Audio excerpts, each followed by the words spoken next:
Now, Coach, in your most recent video, you took a look at Sean Clifford's handling of the RPO system implemented by new offensive coordinator last year, Mike Yurcich, and you highlighted some of the mistakes that he's made in making his reads.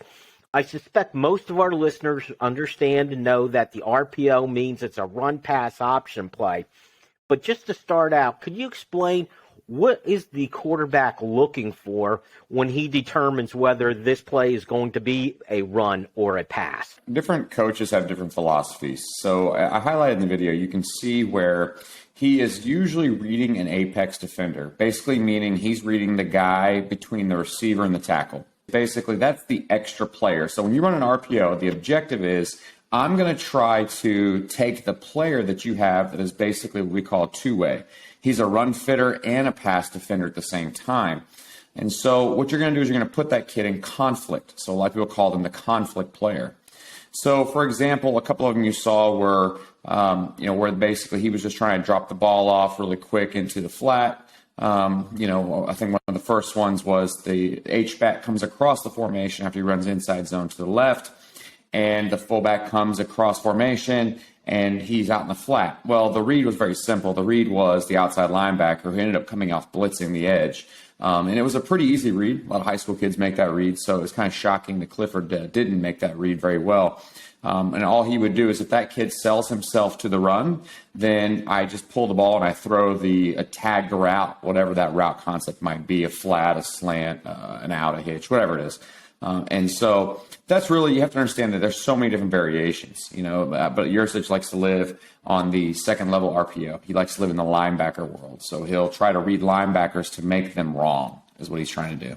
It's always easy to say, and I'm guilty as anybody else, especially coaching, that it's easy for a quarterback to read that concept, right? You can see it from the skybox. How could you not make that read? But when you're trying to catch a snap, hand the ball off, read a guy on the outside, and it's hard. It takes practice. It's no different than what you used to see back in the day when you'd watch Nebraska run split back veer, right? They're reading the end, they're outside linebacker. It's the same thing. RPOs are the same thing. It's split back veer. It's triple option. The only difference is instead of pitching, you're throwing. I think that unless you practice it, unless you live in that realm, in that world, and it's like who you are, I think it's a struggle. The stuff that he did do well, the slant flats, it's because it's a different type of RPO.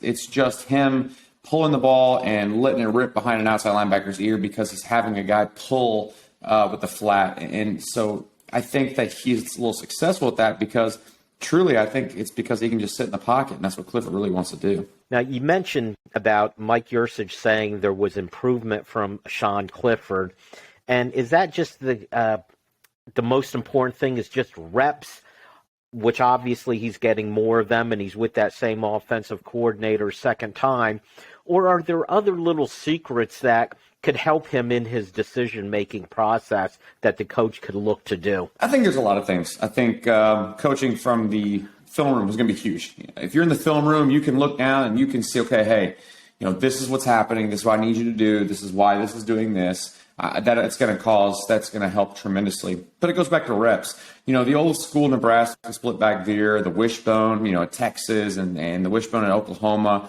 Those guys practiced. They practiced the dive, the keep, the pitch all day, every day. They call it running the tracks. You were on the hose, running the tracks. And it's what they did, and you lived in it. And so your reads were faster. They were more consistent. They were efficient. And I think that's probably, a lot of time they spent in spring was, putting the ball in, pulling it out, ripping it, letting it go. I'm excited to see it, especially as excited that Yurcich was that his quarterback has progressed that much. That says a lot.